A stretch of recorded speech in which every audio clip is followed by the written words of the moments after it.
जय जगन्नाथ जय प्रभु अलारनाथ मु संग्राम पात्र आपण मानक स्वागत करुच्ची ओडिशा बुलाबुल आग नुआ फ्रेश वीडियो को आज मुझे आसी पहुँची मोर पुरी स्थित अलारनाथ मंदिर जहाँकि पुरी मंदिर जगन्नाथ मंदिर ठार मात्र 20 किलोमीटर आते ठाकुर स्नान यात्रा पर अणसर पड़ते से समय ये बहुत मात्रा भक्त आसती कारण विश्वास रही जगन्नाथ दर्शन जो करना अणसर समय से समय अलारनाथ दर्शन करवा जगन्नाथ दर्शन करने सहित सामान है मंदिर फ्रंट पड़े सामना रे अच्छी ब्रह्मगौड़ीय मठ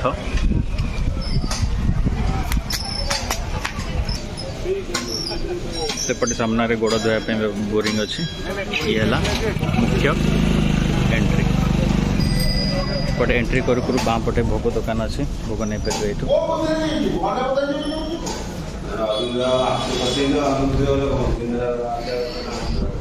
ये प्रभु अलारनाथ मंदिर एपटे अच्छी लक्ष्मी मंदिर अच्छी एपटे शिव मंदिर अच्छी प्रथम शिव को दर्शन करता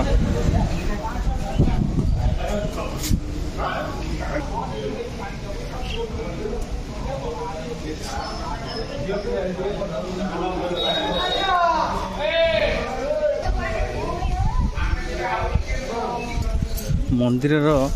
बहुत सारा माने अमेजिंग फैक्ट गुड़ाक अच्छी तो मु कहबिनी भाईना शुणा एबे मु जाऊँगी अलारनाथ पूर्वर माने मुख्य मंदिर पूर्वर जाऊँगी षडभुज गौरांग पाखक मो सहित अच्छा जगन्नाथ भाईना जे कि ये पूजक अच्छा सी आमको जनइबे ये चैतन्य महाप्रभु केमती आसते ओम कस्तूरी तिलकंदलाटपटले वक्षस्थले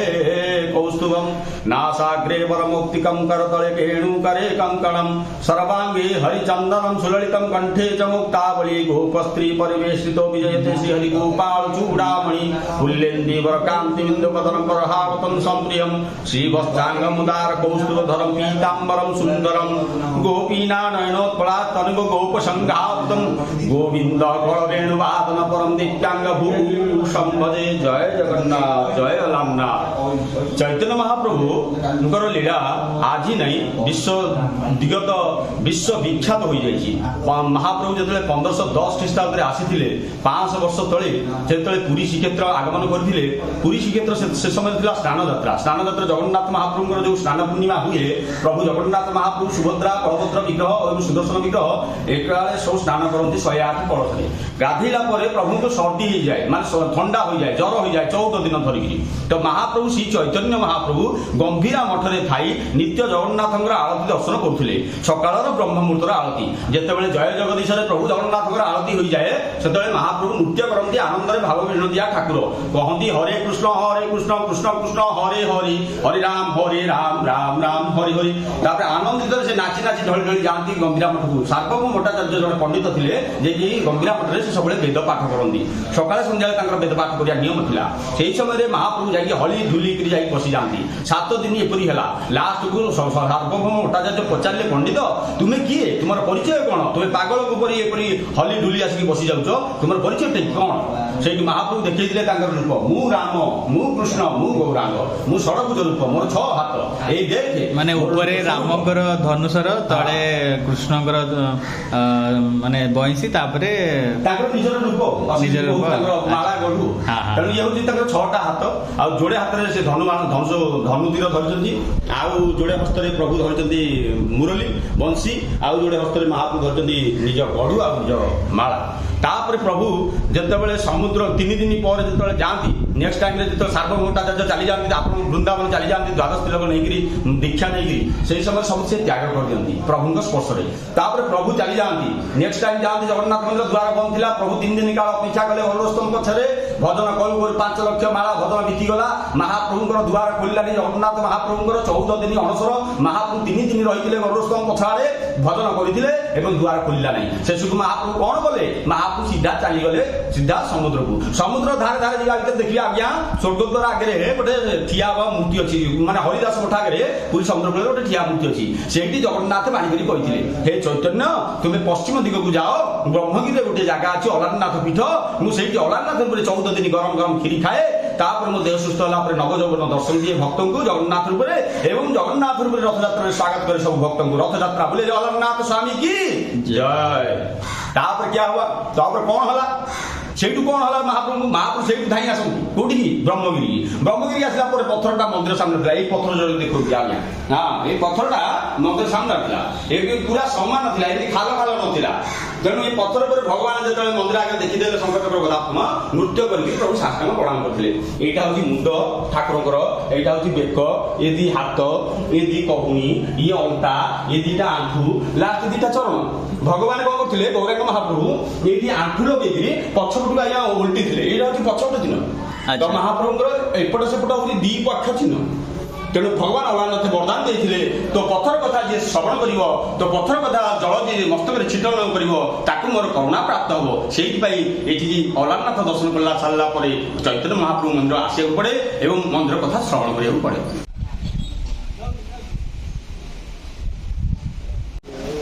जय अलारनाथ जय जगन्नाथ। ओम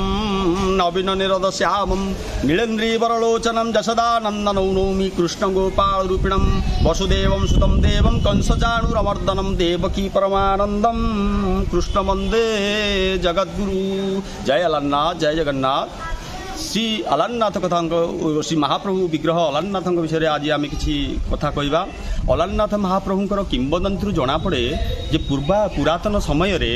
कमा वंश बोली गोटे ब्राह्मण वंश परिवार थिला जे कि से वंश रे केपरी उन्नति हैला। प्रथमे अलारनाथ विषय जना पड़े ब्रह्मा जेतेबेले एठी अवतरण करथिले एठी गोटे बड़ पहाड़ थिला ए पहाड़ ऊपर ब्रह्मा नित्य अवतरण करती एवं नित्य तर्पण सारिकी स्वर्ग को प्रत्यावर्तन करती। एमिति करू करू 14 वर्ष बीतीगला किंतु प्रभु श्री अलारनाथंकर दर्शन मिलला नहीं। तेणु ब्रह्मा क्रोधरे निजर एक तलवार धरी बोले मु आज शिर काटी देवी। जो शिर काटी को उद्यत हुए से समय प्रभु जगन्नाथ अलारनाथ महाप्रभु दर्शन देले एवं कहले मोर यहाँ गोटे मूर्ति स्थापना कर जे कि शालग्राम 1000 शालग्राम निमित्त। तेणु गंडुकी नदी पवन देवता सहायता जहाँकि गंडुकी नदी जो विष्णुंर जो शालग्राम पड़ रही है खंड खंड शिला पत्थर ताकू खंड खंड शिला पत्थर जोड़िकी आज से भगवान को जो मूर्ति देखिले अलारनाथ विग्रह से 1000 शालग्राम मूर्तिर पत्थर विग्रह ये होता पुरातन कथा। ब्रह्मा जो प्रतिष्ठा कले और प्राण प्रतिष्ठा देदेले प्रभु को जो जीवन दान देदेले से जगह ना है ब्रह्मगिरी कारण ब्रह्मा गिरी पर बसिक प्रतिष्ठा कर ब्रह्मस्वरूप को तेणु जगह ना दिखाई ब्रह्मगिरी। ब्रह्मगिरी ये आसला प्रथम उदाहरण जितेबाला आसला माने कमा वंश को आम जा कमा वंश जो राजनीति करुले माने जितेबाला गाँ गहली सब ब्राह्मण मैंने रही सब भिक्षा करके मागु चलुते से तो हल बिल हल फल सब कर ब्राह्मण किसी परिश्रम करपारती से किसी मागिया वृत्ति करके चलुते जे कि भिक्षा मागिया वृत्ति जे कि भिक्षा करके से जो आने भिक्षा कर जिन से ठाकुर को समर्पण कर अलारनाथ को खीरी टी रांधे प्रभु को देखेबे एवं से चलिए रास्तार चलिए एमती करू करू 3 दिन पाली पड़ा श्रीक्षेत्र पंडार से जन गाँव में गोटे पंडा अच्छी ता ना हूँ श्रीक्षेत्र पंडा तार गोटे छुआटे अच्छी 8 वर्षर बालक ता ना हूँ मधुसूदन पंडा। श्रीक्षेत्र पंडा बोले कहला अरे पुओ मुझे 3 दिन भिक्षा करा विदेश टे बाहर को गले काले पैसा पत्र टे अधिका मिल तेणु मुझे विदेश जाऊँगी अभाव असुविधा है कारण घर समस्या है कौन ये जगार बरुड़ी अभाव होगा जल परिवर्तन जो जल जदि न पड़ो ये जगार जल जब अभाव है ताल ये जगार केमती उन्नति हम जे चाषबास केमती हम तेणु ये जगार कहीं भिक्षा से मिल ना मुझे दूर बाट को जाऊँगी पुओ तू टे ठाकुर अलारनाथ को पूजा करे 3 दिन दायित्व देकी पुओ को श्रीक्षेत्र बाबू चलीगले श्रीक्षेत्र पंडा महाप्रभु कुआड़ चलीगले भिक्षा करिया विदेश गाँ को। अच्छा छोट बच्चा 8 वर्षर बालक कौन जाने से किसी जाने पूजा जानी कि मंत्र जानी कि जानी सी आसिक प्रभु ठाकुर को गाधेदेला ठाकुर को स्नान करदेला चंदन लगेदेला सिंगार करदेला माल लगेदेला वस्त्र पिंधेदेला प्रभु को सिंगार करदेकी कहला आस ओलारे खाओ खीरी बापा जाइचंती विदेश करी मु जानी दियो कना खाइले खाओ नहले ना माने मु जानी तुम ना प्रभु आ मु तमर किछि ये पूजा मंत्र जानी नहीं जदि श्रद्धा हम आसतु एवं खातु आप खेलवा टाइम मोर हो जाती न खाइबे ताले मत जबरदस्ती आपण हाथ भिड़िया पड़ो तेणु जाकि से कौन कर जबरदस्ती हाथ भिड़ी चक्र हाथ को ଚକ୍ର ହାତ କାହିଁ ପ୍ରଭୁ ହଲିବେ ଭଗବାନ ସେମିତି ନିଦା ବିଷ୍ଣୁ ନିଦା ଭଳିଆ ରହିଲେ ତେଣୁ ଜମା ହଲିଲେ ନାହିଁ ତେଣୁ ଭଗବାନଙ୍କୁ ଏପରି ଅବସ୍ଥା ଦେଖିକି ବନରେ କ୍ରୋଧ ଆସିଯାଇଛି ବାଳକର କ'ଣ କରିଛି ଗୋଟେ ବାଳକ ଗୋଟିଏ ଦଣ୍ଡା ଧରିଛି ବାଡ଼ି ଧରିଛି ଏବଂ କହିଛି ଠାକୁର ଯଦି ତମେ ନ ଆସିବ ମୋ ଖେଳିବା ତ ସମୟ ହେଇଯାଉଛି ତମେ ଯଦି ନ ଆସିବ ମୁଁ ତମକୁ 5 ଜଣରେ ବାଡ଼େଇବି 5 ଜଣ ଯେତେବେଳେ ଉଠେଇଛି ଭଗବାନ ପ୍ରକଟ ହେଇଯାଇଛନ୍ତି ବୋଲେ ଅଲାରନାଥ ସ୍ୱାମୀ କି ଜୟ ଯେତେବେଳେ ଅଲାରନାଥ ପ୍ରକଟ ହେଇଯାଇଛନ୍ତି ସେତେବେଳେ ମହାପ୍ରଭୁ କହିଛନ୍ତି ତୁ ଯା ତମେ ଯାଅ ବାବୁ ଆମେ ଖାଇନେବି ମୋତେ ମାରନି ବାବୁ ମୁଁ ଗୋଟେ ଛୋଟିଆ ବାଳକଟିଏ ପିଲାଟିଏ ତମରି ସାଙ୍ଗଟିଏ ତେଣୁ ସେ ପ୍ରଭୁ କହିଦେଇକି ବାଳକ ଚାଲିଗଲା ଖେଳିବାକୁ ଛୋଟ ବାଳକ କଥା ଶୁଣି ପ୍ରଭୁ ଖାଇଦେଲେ ଗୋଟିଏ ଦିନ ଖାଇଲେ ଦ୍ୱିତୀୟ ଦିନ ଖାଇଲେ ତୃତୀୟ ଦିନ ଯେତେବେଳେ ଖାଲି ପାତ୍ର ଧରିକି ଛୁଆ ଯାଇଛି ମା ପ୍ରଥମ ଦିନ ପଚାରିଥିଲା ଆହୁରି କିରେ ଛୁଆ କ୍ଷୀରି କାହିଁ ନା ଭଗବାନ ଖାଇଦେଲେ ଆରେ ଭଗବାନ ଯଦି ଖାଇଦେଲେ ତାହେଲେ ସେ ପ୍ରସାଦ କୁଆଡ଼େ କ'ଣ ହେଲା ତୁ ତ ବାପା ତୋର ଏତେ 16 ପୂଜାର ମନ୍ତ୍ର ଜାଣେ ବୁଢ଼ା ହୋଇଗଲାଣି ବାଳ ପାଚିଗଲାଣି କେବେ ଦିନେ ଶୁଣିନି ଭଗବାନ ଖାଇବାରେ ଏମିତି କାନରେ କେତେ ଶୁଣିନି ଯେ ଠାକୁର ଖାଇଦେଲେ ତୁ କହୁଛୁ ଏ କଥା ମୁଁ କେମିତି ବାବା ବିଶ୍ୱାସ କରିବି ରେ ବାବା ଧନ ନା ମୁଁ ତତେ ବିଶ୍ୱାସ କରୁନାହିଁ ରାଗିକି ଗୋଟେ ଜାବୁଡ଼ାଟେ ବଜେଇଦେଲେ ମା ବଜେଇଦେଲେ ଯେତେବେଳେ ଜାବୁଡ଼ାଟେ ସେତେବେଳେ ଛୁଆ କାନ୍ଦିଛି ସେଇ ସମୟରେ ତା ବାପା ଶ୍ରୀକେତନ ପଣ୍ଡା ଆସିକି ପହଞ୍ଚିଛି ପଚାରିଛି ଛୁଆକୁ କାହିଁକି ମାଇଲୁ ନା ଛୁଆ କହୁଛି ଯେ ଠାକୁର କ୍ଷୀରି ଖାଇଦେଲେ ପ୍ରଥମ ଦିନ ଖାଇଲେ ଦ୍ୱିତୀୟ ଦିନ ଖାଇଲେ ତୃତୀୟ ଦିନ ଯେତେବେଳେ ସେ ଖାଲି କୁଡ଼ା ଧରିକି ଆଣିଲେ ମୁଁ ତ ଭୋକରେ ଥିଲି 2 ଦିନ 3 ଦିନ କାଳ ସମ୍ଭାଳି ପାଇଲିନି ଗୋଟେ ଜାବୁଡ଼ାଟେ ମାରିଦେଲି ଆଉ ଛୁଆ କାନ୍ଦିଲା ଭୋଗରି ଛୁଆକୁ ପଚାରିଲେ କିଏ ବାବା ଶ୍ରୀକେତନ ପଣ୍ଡା ପଚାରିଲେ କ'ଣ ହରେ ଛୁଆ ମଧୁସୂଦନ କ'ଣ ଏ କଥା ସତ୍ୟ ହଁ ବାବା ସତ୍ୟ ନା ଯଦି ସତ୍ୟ କାଲି ତୋ ସାଥିରେ ମନ୍ଦିର ଯିବି ଆଖିରେ ଦେଖିବି ବିଶ୍ୱାସ କରିବି କଥାରେ ବିଶ୍ୱାସ କରିବି ନାହିଁ ଯଦି ଯିବୁ ତାହେଲେ କାଲି ସାଥିରେ ମୋ ସାଥିରେ ଚାଲେ ବାପ ପୁଅ ଦୁହେଁ ଆସିଛନ୍ତି ମନ୍ଦିର ନେକ୍ସଟ ଟାଇମ୍ ଆସିବା ଭିତରେ କ'ଣ ହେଇଛି ନା ପୁଅ ଯେମିତି ସିଙ୍ଗାର କରିଥିଲା ମାଳ ଲଗେଇଥିଲା ଯେମିତି ଠାକୁରଙ୍କ ସେବା କରିଥିଲା କଲା ବାପ କ'ଣ କଲା କ୍ଷୀରି ରାନ୍ଧିଲା ଗୋଟେ ବଡ଼ ହାଣ୍ଡିରେ ବାଇ ହାଣ୍ଡିରେ ମାଟି ହାଣ୍ଡିରେ କ୍ଷୀରି ରାନ୍ଧିଲା ରାନ୍ଧିକି ଭଗବାନଙ୍କ ସମ୍ମୁଖରେ ଥୋଇଲା କହିଲା ଦେଖା ତ ଭଗବାନଙ୍କୁ ବୋଲି କହି କାନ ଯେତେବେଳେ ଛୁଆର ଧରିକି ଆଣିଛି ମଧୁସୂଦନ କାନ ଧରିକି ତାକୁ ଦୁଆର ଭିତରକୁ ପକେଇ ଦେଇଛି ରୁମ୍ ଭିତରକୁ ଏବଂ ଦୁଆର ବାହାର ତରଫରୁ ଦୁଆରଟା ବନ୍ଦ କରିଦେଇଛି କବାଟରେ ଆଗୁଆ ସୂତ୍ର ଦ୍ୱାରା ଗୋଟେ କଣା କରିଥିଲା ବ୍ରାହ୍ମଣ ସେ କଣାରେ ଗୋଟେ ଅଲୌକିକ ସୃଷ୍ଟି ହେଲା ଯେତେ ଅଲୌକିକ ସୃଷ୍ଟି ହେଲା ଦେଖିଲା କ'ଣ ନା ଲାଇଟ୍ ଅଫ୍ ହୋଇଗଲା ଦେଖିଲା ସେ କୋଣାରେ କ'ଣ ନା ପ୍ରଭୁ ଅଲାରନାଥ ଗରମ ଗରମ କ୍ଷୀରିରେ ହାତ ବୁଡ଼ଉଛନ୍ତି ଏବଂ ଅଲାରନାଥଙ୍କ କୋଳରେ ବସିଛି ମଧୁସୂଦନ ବାଳକ ବ୍ରାହ୍ମଣ ଦେଖିକି ସହି ପାଇଲାନି ଦୁଆର ଖୋଲିକି ଯାଇକି ଡାହାଣ ହାତକୁ ଧରିଦେଲା ଭଗବାନଙ୍କ ହାତକୁ ଅଲାରନାଥ ମହାପ୍ରଭୁଙ୍କ ହାତକୁ ପ୍ରଭୁ କହିଲେ ବ୍ରାହ୍ମଣ ମୁଁ ଖୁସି ଅଛି ପ୍ରସନ୍ନ ଅଛି ଯାହା ବର ମାଗିବ ମୁଁ ଦେବି ମୋ ହାତ ଛାଡ଼ିଦିଅ ହାତଟା ପୋଡ଼ି ଯାଉଛି ସେଇ ସମୟରେ ସେ ଆଉ ହାତ ଛାଡ଼ିଲା ନାହିଁ ବ୍ରାହ୍ମଣ କହିଲା ବ୍ରହ୍ମା ଆସନ୍ତୁ ବା ଶିବ ଆସନ୍ତୁ ମୁଁ କେବେ ବି ଆପଣଙ୍କ ହାତ ଛାଡ଼ିବି ନାହିଁ କାଲି ନାହିଁ ପହରଦିନ ନାହିଁ 3 ଦିନ ଚୋରି କରି ଖାଇଛ ଆରେ ସେଥିପାଇଁ ତ ମୁଁ ତତେ ବରଦାନ ଦେବାକୁ ଆସିଛି ରେ ବ୍ରାହ୍ମଣ ଖୁସିରେ ଅଛି ତୁ ଦେ ମୋ ହାତ ଛାଡ଼ିଦିଏ ଯେତେବେଳେ ସେ ହାତ ଛାଡ଼ିଲା ନାହିଁ ସେଇ ସମୟରେ ବାଳକ ମଧୁସୂଦନ କୋଳରୁ ଉଠି ଆସି ଭଗବାନଙ୍କ କୋଳରୁ ଉଠି ଆସିକିରି ସେ ଭଗବାନଙ୍କର ଏ ବୁଢ଼ାର ବାମ ହସ୍ତକୁ ଧଇଲା ବୁଢ଼ାକୁ କହିଲା ବାବା ନା କ'ଣ ନା ପୁତ୍ର ନା ମୋ ପ୍ରଭୁଙ୍କୁ ହାତ ଛାଡ଼ି ଦିଅ ପ୍ରଭୁଙ୍କ ହାତ ପୋଡ଼ି ଯାଉଛି ମୋ ହାତ ଛାଡ଼ି ଦିଅ ମୋ ପ୍ରଭୁଙ୍କର ସେଇ ସମୟରେ ତା ବାବା ହଟ୍ ବୋଲିଆ କହିକି ମାନେ ଚିତ୍କାର କରିକି ତାକୁ ଗୋଟେ ଡାହାଣ ହାତରେ ତାକୁ ଛିଟିକା ମାରିଦେଲା ତାପରେ ଯେତେବେଳେ ସେ ବାଳକ ମୁଣ୍ଡ ଚଟାଣରେ ପଡ଼ିଛି ଫାଟି ଯାଇଛି खून बाहरी रक्त बाहरी भगवान क्रोधित हो जाइछन्ति अलारनाथे जे ब्राह्मण तू कौन कलु मोर भक्त को मारिलु मो भक्त को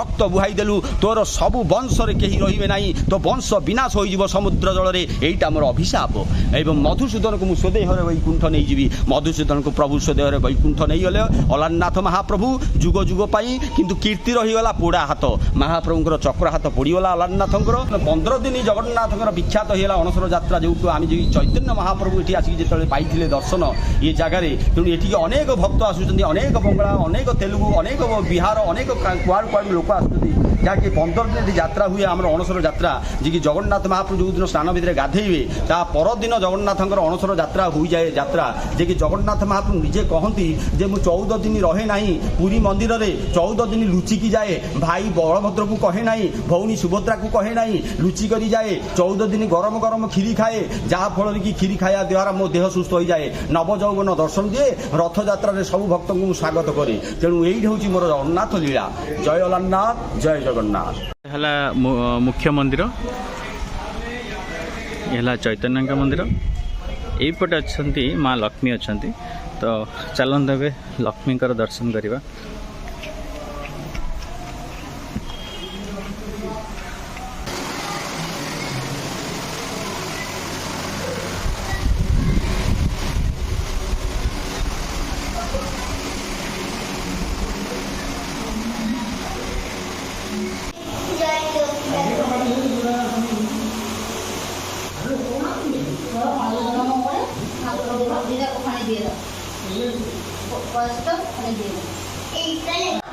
आपण मैंने जो ये वृक्षटी देखुं ये पत्नी मंदिर अलारनाथ से अलारनाथ मंदिर पछे जो वृक्षटी अच्छी कदम वृक्ष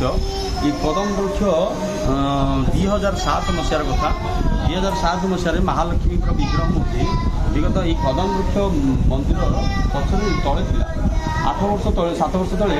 जो से गछ कांड धीरे धीरे सुखीगला पत्र सुखीगला कांड सुखीगला तेणु कौन प्रकार ठाकुर कौन रोषेई जाल ब्राह्मण जड़े माने से काठटी गछटी को काटिदेला रात्र समय माँ महालक्ष्मी स्वप्न थे जे मुझे गछ तले अच्छी आई गछ तले मत ही उद्धार 2007 से गछ भणा से गछ तलू बाहरला और छोट चेरटी गछ जो बाहर से गछटा लगे दिगला माँ गोटे कलश बाहर से कलशटा भी अच्छी बाहर ये भी से माटी तलू महालक्ष्मी ये कलशटी बाहर और ये मूर्तिटा स्वतंत्र बाहर 8 फुट माटी महालक्ष्मी मूर्तिटा स्वतंत्र 8 फुट माटी बाहर जहाँफल कि स्वयंभू बोली आम माता जाना और स्वयंभू बोली जगत पाइब ये जगत माता जगत महालक्ष्मी स्वयंभू महादेव दर्शन तो कले तापर महालक्ष्मी दर्शन कले एबे मुख्य मंदिर को भी देखि नियंतु कहीं भितर प्रभुंकर वीडियो करवा मना तो मु आपन को मंदिर चारिपटटा दर्शन कराई दूची परिक्रमा कराई दूची एपटा है आमर रोषशाला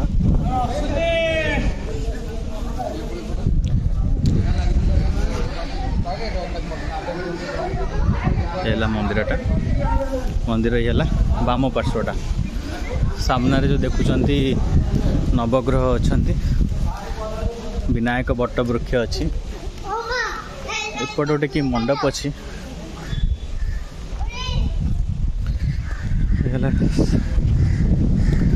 नवग्रह आ विनायक बट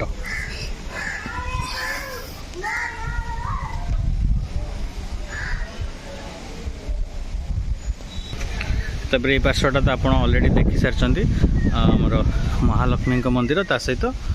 चैतन्य मंदिर एपटे है अलारनाथ मंदिर पछ पार्श्वटा मंदिर डाहाण पार्श्वटा भी मुझे दर्शन कर डाहाण पार्श्वटा